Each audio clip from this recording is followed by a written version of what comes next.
Hello and welcome. You're listening to Nails and Hammers, a podcast where we talk to people about their journeys and understand how they take decisions and solve different problems. Our guest for today is Gaurav Sundararaman, who is a senior data analyst with ESPN and has been a consultant to various cricket teams, including the 2016 World T20 champions, the West Indies. Hi Gaurav, welcome to the Nails and Hammers podcast. Thanks a lot for having me here, guys. Also, before we start the podcast, the India England series has been like phenomenal. The Lord's win has been historical. So, any predictions for the series, forthcoming series?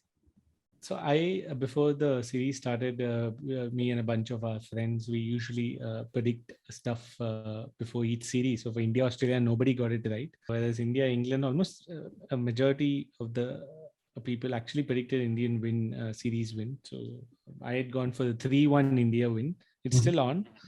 So let's see. I still think it'll be 3-1. And I don't see England actually winning the series, maybe the odd game here. So let's see.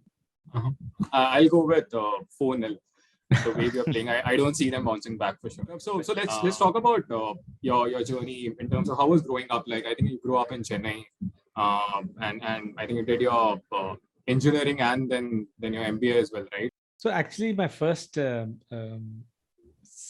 to 8 years I was in Bangalore, and then we moved to Chennai when I was in standard 7. But before that, it's always been academic oriented. It's not been very sport oriented. So having grown up in a house where he used to follow sport a lot, and I was actually, I think, I was lucky to be born at a time when in 1991, all of us know that there was this liberalization and there was so much of foreign investment, and suddenly we moved from only Doordarshan to a lot of other channels, and we were just, so that was I was about 5 to 6 years that time. So it was the timing was perfect, so I was able to get access to a lot of sports which I didn't get before, and then just faded out. Then in 7th I actually moved to Chennai from Bangalore for some other reasons, and then my focus went on fully into academics. So from 7th till about, I would say, till my MBA, my focus was a lot on finishing up my postgrad, doing well in my undergrad, doing well in boards. You know how the usual trend is. So that's what happened.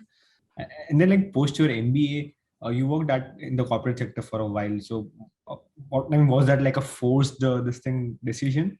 If you ask me whether I was forced to take up do MBA and take up a corporate job, I'll just go back a few years from the time I actually took that decision. So because I knew my brother actually didn't want to go to US, but he was forced to go there, doing well for himself, but he didn't really enjoy it. So he told me that, hey, life in US is nothing special there. Yes, you earn a lot of money, but apart from that, it's the usual corporate life.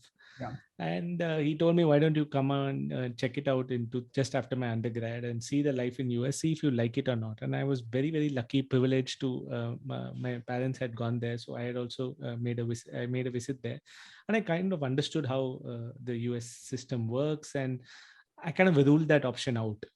And then the next big thing was MBA. It was either masters or it was either MBA for engineers. I don't think there was anything else in the middle. Journalism, I kind of kept exploring it. I kept just giving some hints to my folks, but they never used to really listen to it. And after engineering, it's hard to, so for somebody makes your decision for engineering after 12th, usually it's your parents who make that decision for you. The next step was, at least I got to make an informed decision. I said, okay, let me do my MBA. And in MBA, you know how hard it is. You have to crack CAT. I don't know how many of you get, how whether both of you have written it or not, but I wrote it 5 times. Then one thing I did, Kushal and Ayush, was that I realized that I didn't want an IT job. So right after my undergrad, I took up a consulting role, research role in a company called Frost & Sullivan, which I still think is one of my best decisions I've taken in my life. I got a job at TCS, but I didn't take it up because I was a horrible programmer. I didn't want to code, and I wanted to do something different. I thought, okay, this job was a 8:30 to 5:30 job. It was close to my house. I knew I could get more time to study for my MBA. So that was the main reason. And parallelly, I got time to watch a lot of sport, write blogs. Blogging was a big thing that time. Twitter just started, Facebook was there, Orkut was there. So I tried to do a lot of these kind of things in terms of sporting discussions, writing blogs, etc. That was my interest towards sports. To answer your question now, is that I was not forced into a corporate job, but I took some informed decisions towards taking a corporate job. It was not just run of the mill, take whatever you get. And I somehow was secure about myself, and I knew I'll land with something. But I knew what I wanted. It worked for me after undergrad when I rejected a good TCS offer for a very mediocre research offer. But that was an excellent decision. I enjoyed that job. I was able to study. I was able to balance my time. I was able to write blogs, etc. And what made you join sports mechanics after that? How did that happen? Cool. So that's an interesting story. So during my Great Lakes stint, at the start of the year, I don't know if you guys are familiar, you're supposed to finish a thesis, or you're supposed to do one final year project. Yeah. I was like, a lot of people said that that's a project which is like nobody really cares. Just take something, finish it. It's a group project. Just do it with you need 2 people are in a group. You just need to do something. So I said, okay, why not? You're doing a research project. Why don't you do it in sports analytics? Why don't you? I had just seen, I think Moneyball was, not sure. Yeah, you need to correct me if I'm wrong, but Moneyball came around that time. 2011, yes. Yeah. 2011. Was it? Yeah. Okay, Yeah, so maybe that was the inspiration. I don't know. I just seen that movie or something like that. Yeah. So obviously I had a passion for sports all the time. So that was there. So I took up a project in sports analytics. It was a simple project, nothing complex, just studying T20Is, what is the impact of toss in T20Is. I just spent hardly a few hours over the entire year with my batchmate, just did something very basic in Excel, ran something in a statistical tool and finished that paper. And I just put it as a line in a CV. Ultimately this project becomes a line in a CV at that point in time, nothing else. So this was there, and I worked for 1 year in a company. So like I said, I didn't want to get into an IT job, but Wipro had started something called Eco Energy, which was totally into green. And that time, going green and saving the environment was a big thing. It was a IBM, a lot of companies had started. So I thought, okay, this space seems slightly different. It seems a growing space. So let me go there. So I went there, and that as a decision to not work in a typical MBA role was good, but that company and it was too early in the development stage. So I realized that, and I was clueless, So suppose say your manager gives you a task, you have no idea where to start from. So I had to go to Google, search everything, and then it just becomes you just research whatever's there in Google, you put it. There's no domain knowledge. I found that I was lacking really badly. So in February 2011, I thought, okay, I'm doing really badly. I thought, okay, maybe this is not my cup of tea. I'm really bad at what I was doing. I was struggling day in and day out, even though the job was not very hectic. It was paying well, but I was really bad at it. But again, I didn't have an intention of joining sports. But what happened was, I guess, serendipity, or that's my fate, or whatever, which is what I keep telling. I was very lucky to be at the right place at the right time. There was an ad in the Economic Times which said that Sachin and Sehwag have invested in a company in Chennai, and it's a sports analytics company. They're into data and video. They want to go big into data. They've been into video for quite some time. And I saw this ad, and they received funding. My friend had shared it with me. I immediately read it, and it was like hardly 10 minutes from my house. And I was like shocked. I've been here all this while. This company's been there from 2006. How come I've not even heard of this company? And then I did some research. I found out it's not like a big company. They work out of a house, and they usually hire only first division cricketers, people who have played the game and stuff like that. And they were just about to think of expanding, and they received some funding.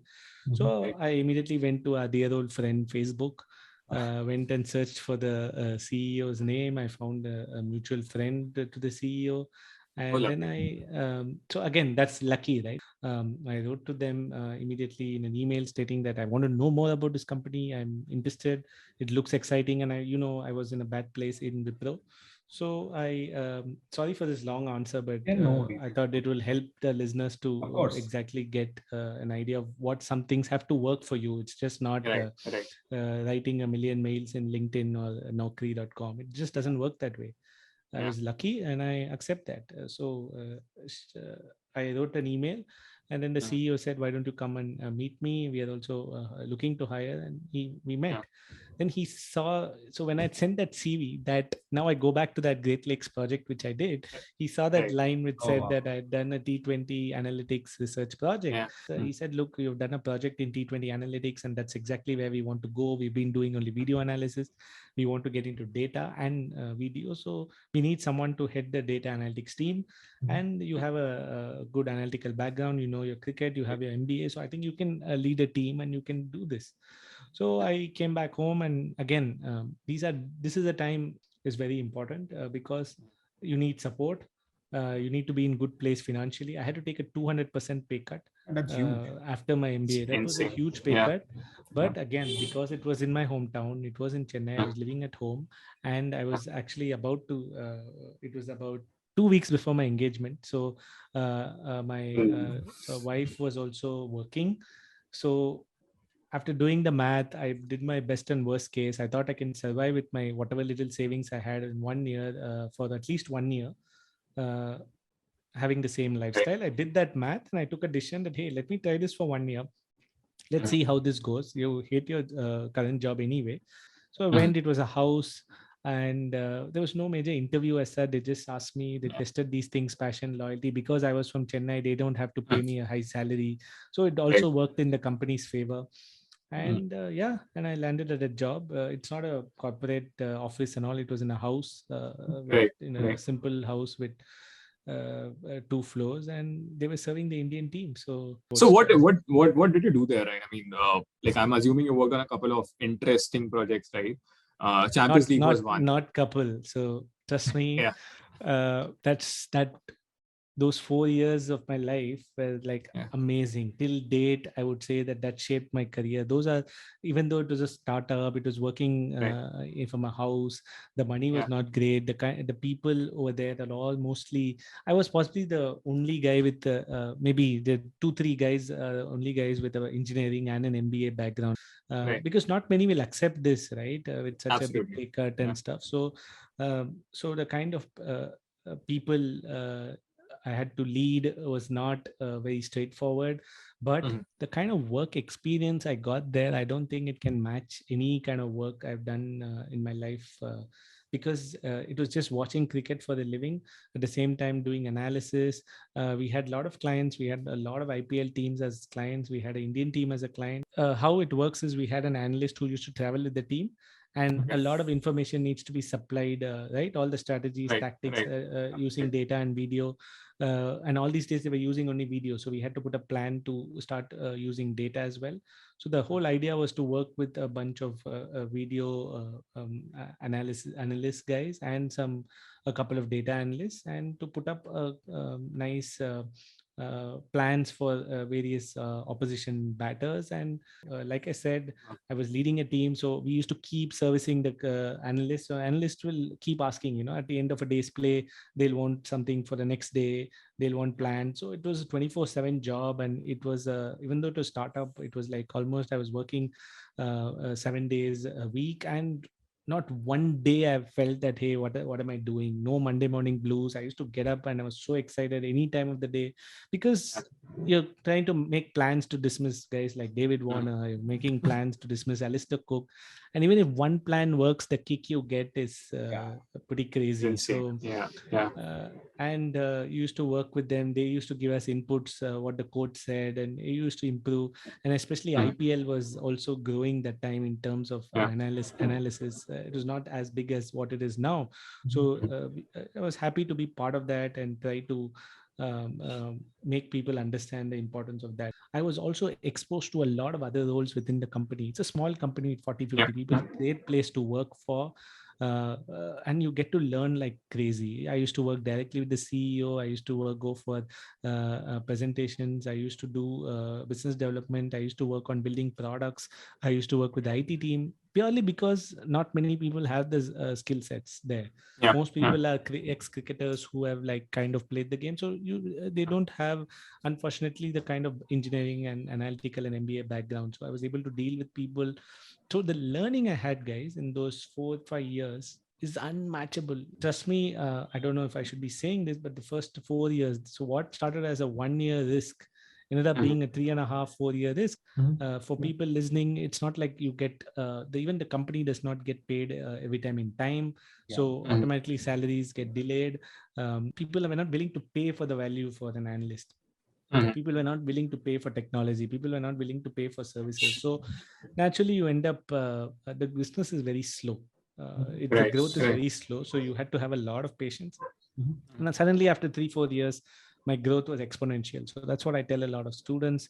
Again, growth is not like other industries. You need to hang in there. You need to be patient.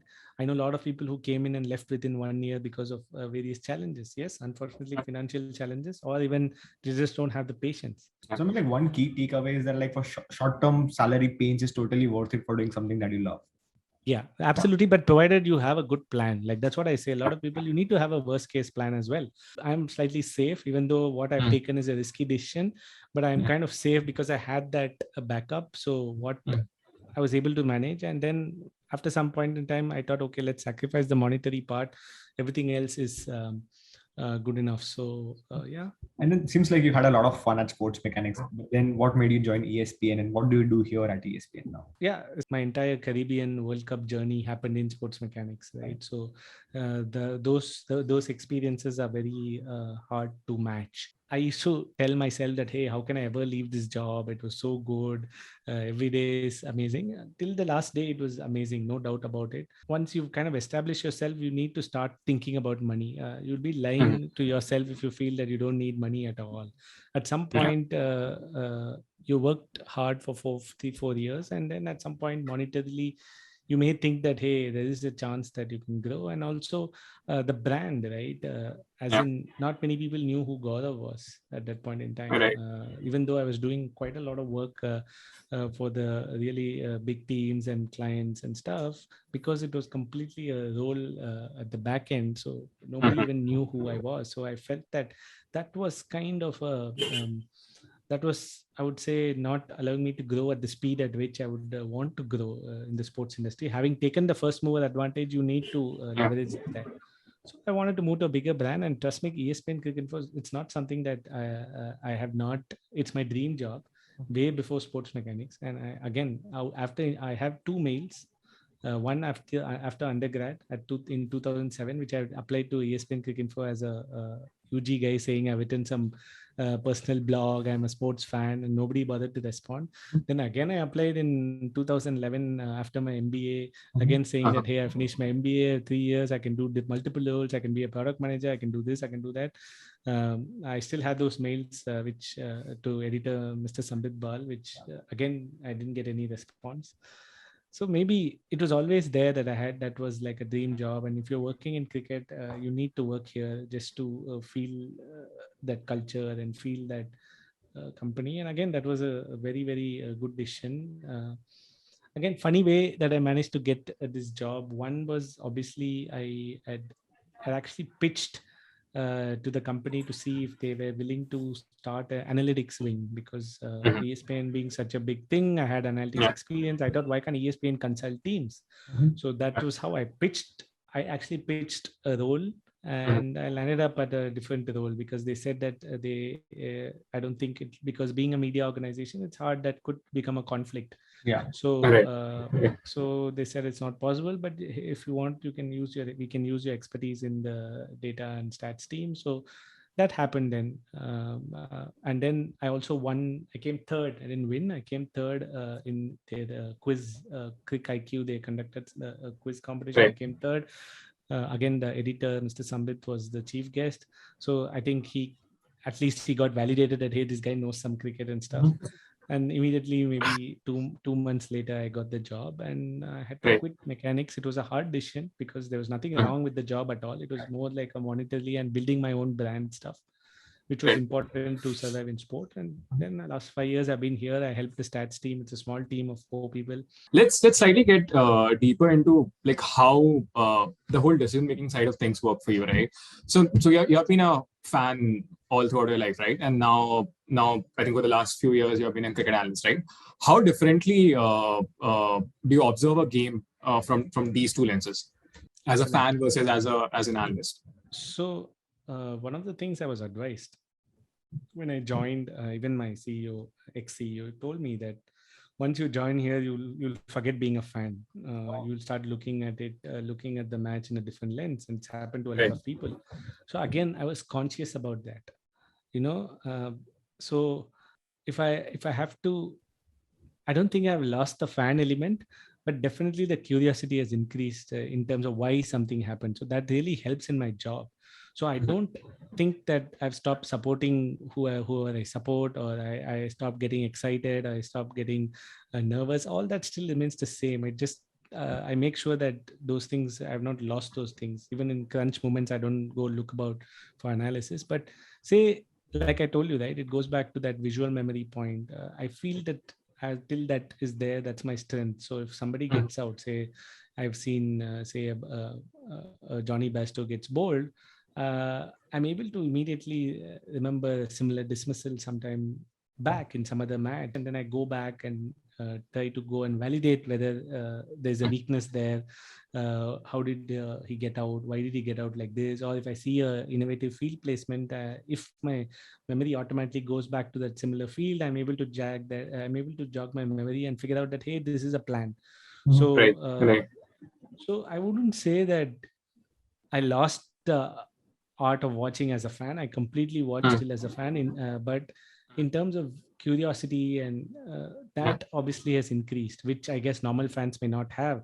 And if Right. something happens, so one advantage I had at working at Cricinfo is because I'd worked for teams before, certain IPL teams. I know exactly what they're likely to do and what they're going to do and why they're doing something. Right. So it's easy to build a narrative. It's easy to help the Mhm. commentary guys with that information. It's easy to go mine what I want to look for.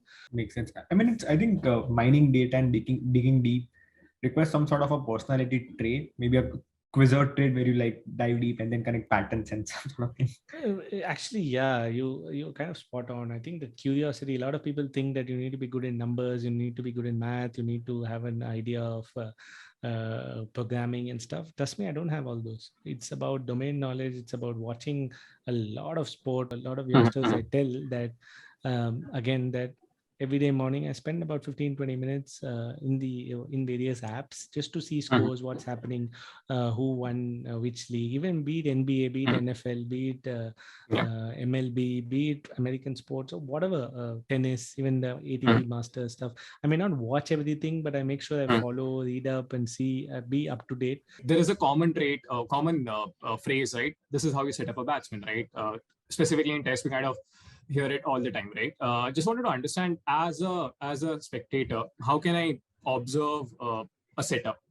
How, and as an analyst, how do you do that? So as a fan, the problem is we focus a lot on the wicket, on the outcome, because we Yeah. don't realize what's happening leading up. We don't know, right, when the wicket is going to come. So one thing we do as analysts is always we look at the balls leading up to the wicket, leading up what happened 3-4 balls before, what happened few overs before.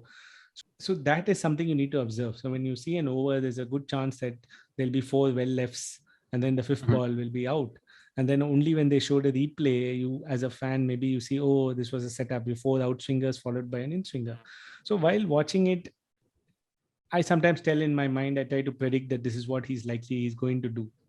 So Right. that's maybe the difference between a fan and someone who's working in the industry or always thinking about it. So I've been able to watch and see, that was my job, right? So I used to go to the office, sit at night. If it's an India test match, 9:15, I'll be in office 9:30 to 5:30. I have a TV in front of me. I'm just watching every ball, and whenever there's a break, I quickly do my work, or sometimes there's no work. It's just watching the entire match, because that's where you start getting your thoughts from, right? So a lot of people say that you don't need to watch, but I feel that if you don't watch, you're not going to like really get stuff. So that has obviously reduced. So as a fan, it's hard to do that unless you watch cricket all the time. Yeah. And now I wanted to dive deep into working as an analyst with the team. So how do analysts, how should analysts convey information to players? I mean, should they do it in real time? The Nathan Lehman and Owen Morgan incident that happened, like, should that be okay? Great question. So one thing is, one of the most important skill sets for an analyst is not numbers, it's not cricket, it's people skills. Okay. A lot of people don't know that. If you are So I give this example again in a few of my sessions. So we've all been part of college. We have a good friend circle, right? And usually in a friend circle, say you want to go out, you want to have food somewhere. Usually there's this one guy within a gang, within a group of 5, 6 people who kind of makes decisions about, let's go here, this place is good, let's all of us will meet. What I call it, you need to influence without authority. Okay. That is exactly what an analyst needs to do. Because here you're dealing with friends is a different ball game. I can just say, hey, Abhay, yeah, just come here types.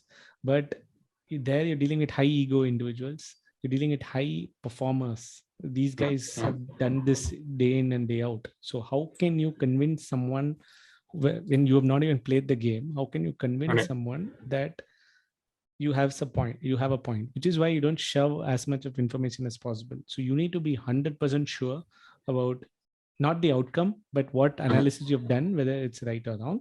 And secondly, you need to tell them things which they don't. A common mistake, a lot of analysts just go about telling things what coaches already know or what they want. So you have to find out certain things which you think the coach may not know. So, so to communicate that, so I'm not a very technical, like a lot of people get confused as cricket analysts. You need to be strong in technique, and I don't even focus on techniques. I'm fully from a tactical and strategic point of view, because a technique, you have a coach, you have a lot of coaches who play the game, who know exactly what to do. There's no point. If I find some problem with the technique, if at all I feel that is the problem and I understand that, then I can just take a video and share it with the coach. He will take over from there, right? So I try to focus on things which they don't know. So that is the secret.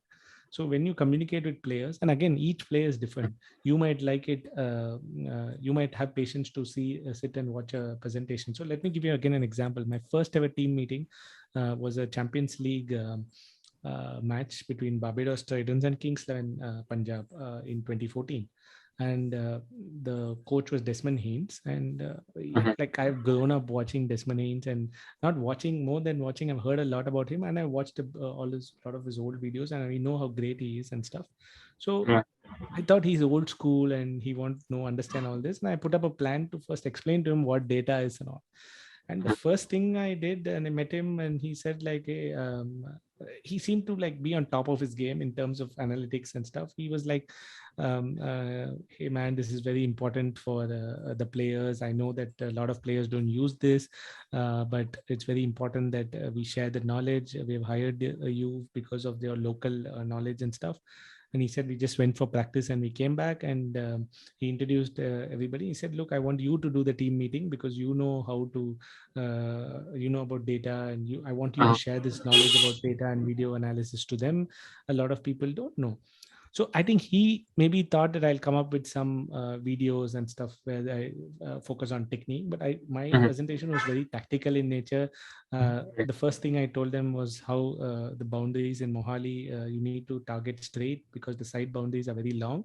The straight boundaries are much shorter. And I think Desmond Haynes had also kind of spotted that in the practice. He had told his other coach members that, hey, this looks like a shorter straight boundary. So the moment I said that, it kind of resonated with the coach. He kind of believed that this guy knows his stuff. He knows what he's talking. So that helps. So that's why I said you need to be extremely confident and sure about what you're trying to say. The reasoning was they're coming from Barbados. They've never played a game here. It's a group of people who are a league team which is won the CPL, and they're coming here. So my idea was they have no idea about the venue. So one of the most fundamental things is to give them a knowledge about the venue. That was my thinking. Yeah. Before going into the players and stuff, basic thing is, hey, this is the ground dimension. This is what you need to target. So people who are good at hitting straight or practice that in the nets types. Yeah. So that kind of resonated. So that worked with Desmond Haynes. So when I was doing the first presentation, everybody was looking at their phones and stuff like that. Hardly people were interested. Then I realized that, hey, this is not a corporate environment. This doesn't work here. You can't just be running presentations. And so I started I started doing things. I started customizing things, where you start focusing on each individual separately and start giving them things which they require. Like if I'm doing if somebody's weak against spinners, I don't need the fast bowlers to be present there, right? It's of no use to them. So those kind of things, I started customizing things quickly. So I learned on the job. You need to be dynamic. If there are certain players who like to be told certain things just before going into the field, there's some people who don't want any information. There's some people whom you like to tell during training sessions. Some people like it over breakfast. Some people like it in your room. They like to spend hours and hours watching footage and stuff. So for every Ashwin, you also have a Virender Sehwag. Yeah. And you said something very interesting about controlling decisions and not the outcome. I mean, I'd read a book called Thinking in Bets, where the author is like, you should every decision is like a bet. And I mean, if the decision goes wrong, all the fans would be like after you. If the outcome goes wrong, all the fans would be after you, even if the decision is right. So that's a fine balance that you have to maintain as well. So as analyst, again, one more mantra I have is, I don't care about the outcome. Yes, a good outcome is good for my brand, good for me personally, but you're not playing. We're not doing anything. We are just facilitating the player with some extra information to get that 1% edge. Like I tell most coaches that if I get one dismissal in a test match, I've done my job, because I know that you guys with your experience, collective wisdom will get 19 wickets. Maybe it's for that 1 wicket, you need that extra edge about some analysis and stuff like that. Yeah. If in a day you get 5 wickets, great. But if you get, so there are days when you will get no wickets. As an analyst, what you can do is you can try to add as much as value as possible by giving those extra information which the player will not know. And if you have a captain like Morgan or Rohit Sharma, who are very good and who understand analysts, who understand data and stuff like that, then work with them. Like even Ashwin, for that matter, he understands data very well, so he'll be able to use these plans well. Let's just jump into the final section. So it's rapid fire questions. Whatever comes to your mind first, just go for it. Just shoot. Sure. Your favorite IPL team so far? No doubt about it, Chennai Super Kings. Your favorite moment with any team that you have worked with? Every moment has been great, but one thing which will stick to my mind a lot and will be there in my memory for always is teaching Tamil to MS Dhoni. Oh. Right. It was for the TNPL. He had come for the inauguration and he had to tell a line, and I got a chance to sit next to him and teach one line, and that itself was like, what am I doing? Am I actually teaching Tamil to MS Dhoni? It was surreal. Lovely. Your pick for the upcoming World T20 World Cup? I know it would be India, but if you want to take a guess, it's very hard to predict a T20 World Cup winner, to be very honest. It's such a fickle format, and it's not even like IPL. Yeah. Okay, let me just go with England again. Okay. So what do you do when there's no cricket match going on? Watch old YouTube videos of cricket. Rob Linda to the same. Yeah. We've heard from a couple of your colleagues that there's a syndrome called Gaurav Sundaram jinx, right? You kind of end up jinxing a lot of stuff, right? What do you want to say back to them?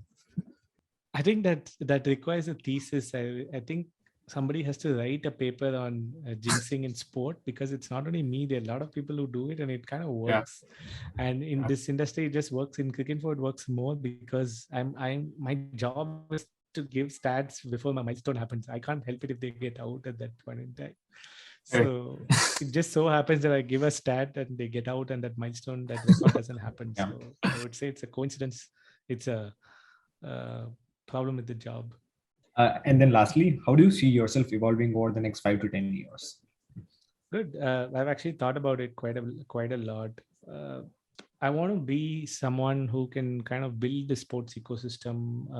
I want more people. I want the sports ecosystem to be more like any other industry in India, like finance, like e-commerce. I want it to be like where an MBA grad from IIM can just come and get into a sports job, get into such roles. For that, a lot of things has to happen, and I want to help be part of that growth. Like now we've seen so many a good performance in the Olympics. I would like to see, say, an Indian team have, for example, all sports, hockey, football, have a team of 20-30 analysts, like how they have in the West. Like, for example, Philadelphia 76ers have a team of about 80 analysts with various structures and stuff. So I would want to see all that happen across all sports in India. So I want to play a role in that. So I'm hoping that somehow I can try to build that ecosystem in the best way possible. Awesome. Hey, whenever you're starting up, you know who to reach out to. 100%, I know that. Yeah. So that's the end of the podcast, Gaurav. Thank you so much for your time. We hope that you enjoyed listening to this episode with Gaurav. Please like, share, and subscribe to Nails and Hammers on the platform of your choice.